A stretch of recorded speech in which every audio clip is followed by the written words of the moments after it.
উপস্থিত আছে সবে আমাৰ সভাপতিয়ে কৈছে 1 ঘণ্টাৰ কাৰণে সবকে সুস্থভাৱে প্ৰতিবাদ কৰাৰ কাৰণে 1 ঘণ্টাৰ কাৰণে সময় লৈছে। গতিকে কোনো ইয়াত আৰু উঠা উঠি নকৰিব, সুস্থভাৱে হবে অলপ সময় বহিব। সবকে আহ্বান জনাব যাতে আজি আমি যিটো উদ্দেশ্য লৈ এই প্ৰতিবাদী কাৰ্যসূচী আমি সচলত ল'ব লগা হৈছে সেই যেহেতু ওয়াকফ বোর্ড বা ওয়াকফের গোটাই বিষয়খিনি সম্পূর্ণভাবে মুসলমানের সম্প্রদায়ের এক আভ্যন্তরীণ বিষয়। ভারতের সংবিধানের আর্টিকেল 26 আর 29 অনুসরি বা আর্টিকেল 25 অনুসরি সম্পূর্ণভাবে ভারতের মুসলমানক সংবিধানে এই ওয়াকফ সম্পত্তিসমূহ নিজাববীয়াকৈ চোৱা চিতা কৰাৰ অধিকাৰ দিছে। ভাৰতৰ মুছলমান সমাজে আজি এটা কথা প্ৰতিবাদ কৰিছে যে ওয়াকফ সম্পত্তি চোৱা চিতা কৰাৰ অধিকাৰ আজি এজন মুছলমানৰ পৰা ওয়াকফ বোৰ্ডৰ চিফ এক্সিকিউটিভ অফিচাৰজনো নন মুছলিম হ'ব পাৰে বুলি এই ওয়াকফ সংশোধনী আইনখনে কৈছে। তো এই বিষয়বিলাক সাঙুৰি আজি এবিএমচিয়ে হওক বা বিভিন্ন দল সংগঠনে প্ৰতিবাদ কৰিছে যে এই আইনখনে ভাৰতৰ মুছলমানৰ যিটো অটনমি স্বায়ত্ততাৰ ওপৰত আঘাত আনিব।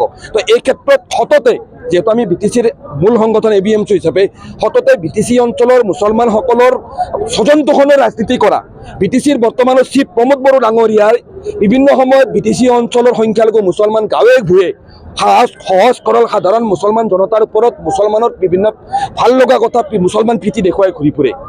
সেই প্ৰমোদ বড়ো ডাঙৰীয়াৰ দুজন ইউপিপিএল দলৰ দুজন সাংসদ অৰ্থাৎ লোকসভাৰ জয়ন্ত বসুমতাৰী আৰু ৰাজ্যসভাৰ ৰণগৌৰা নাৰ্জাৰীয়ে ভাৰতৰ মুছলমানৰ সংবিধান প্ৰদত্ত অধিকাৰ বিৰোধী ভাৰতৰ মুছলমানৰ ঐতিহ্য বিৰোধী যিখন আমি সংগ্ৰাম আগবঢ়াই আছোঁ ওয়াকফ সংশোধনী আইনৰ বিৰুদ্ধে থিয় দি লোকসভা আৰু ৰাজ্যসভাত ইউপিপিএলৰ দুয়োজন সাংসদ জয়ন্ত বসুমতাৰী আৰু ৰণগৌৰা নাৰ্জাৰীয়ে ওয়াকফ সংশোধনী বিলৰ বিৰুদ্ধে ভোট দি ওয়াকফ সংশোধনী আইন গৃহীত কৰাত সম্পূৰ্ণভাৱে বিজেপিক সহায় কৰিছে।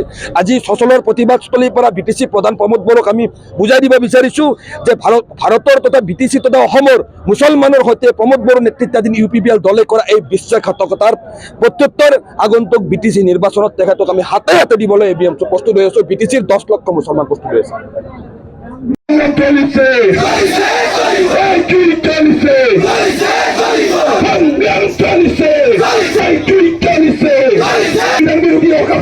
আইন বাতিল করা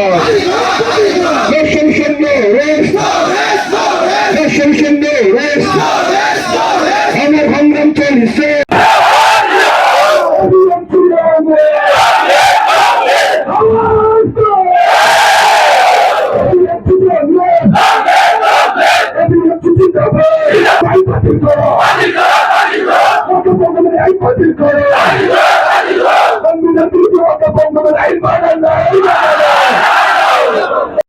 যেহেতু ওয়াকফ বোর্ড বা ওয়াকফের গোটাই বিষয়খিনি সম্পূর্ণভাবে মুসলমানের সম্প্রদায়ের এক আভ্যন্তরীণ বিষয়। ভারতের সংবিধানের আর্টিকেল 26 আর 29 অনুসরি বা আর্টিকেল 25 অনুসরি সম্পূর্ণভাবে ভারতের মুছলমানক সংবিধানে এই ওয়াকফ সম্পত্তিসমূহ নিজাববীয়াকৈ চোৱা চিতা কৰাৰ অধিকাৰ দিছে। ভাৰতৰ মুছলমান সমাজে আজি এটা কথা প্ৰতিবাদ কৰিছে যে ওয়াকফ সম্পত্তি চোৱা চিতা কৰাৰ অধিকাৰ আজি এজন মুছলমানৰ পৰা ওয়াকফ বোৰ্ডৰ চিফ এক্সিকিউটিভ অফিচাৰজনো নন মুছলিম হ'ব পাৰে বুলি এই ওয়াকফ সংশোধনী আইনখনে কৈছে। তো এই বিষয়বিলাক সাঙুৰি আজি এবিএমচিয়ে হওক বা বিভিন্ন দল সংগঠনে প্ৰতিবাদ কৰিছে যে এই আইনখনে ভাৰতৰ মুছলমানৰ যিটো অটনমি স্বায়ত্ততাৰ ওপৰত আঘাত আনিব।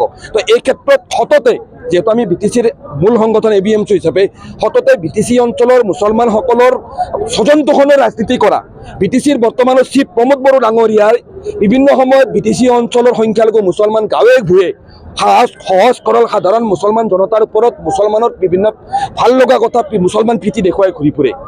সেই প্ৰমোদ বড়ো ডাঙৰীয়াৰ দুজন ইউপিপিএল দলৰ দুজন সাংসদ অৰ্থাৎ লোকসভাৰ জয়ন্ত বসুমতাৰী আৰু ৰাজ্যসভাৰ ৰণগৌৰা নাৰ্জাৰীয়ে ভাৰতৰ মুছলমানৰ সংবিধান প্ৰদত্ত অধিকাৰ বিৰোধী ভাৰতৰ মুছলমানৰ ঐতিহ্য বিৰোধী যিখন আমি সংগ্ৰাম আগবঢ়াই আছোঁ ওয়াকফ সংশোধনী আইনৰ বিৰুদ্ধে থিয় দি লোকসভা আৰু ৰাজ্যসভাত ইউপিপিএলৰ দুয়োজন সাংসদ জয়ন্ত বসুমতাৰী আৰু ৰণগৌৰা নাৰ্জাৰীয়ে ওয়াকফ সংশোধনী বিলৰ বিৰুদ্ধে ভোট দি ওয়াকফ সংশোধনী আইন গৃহীত কৰাত সম্পূৰ্ণভাৱে বিজেপিক সহায় কৰিছে।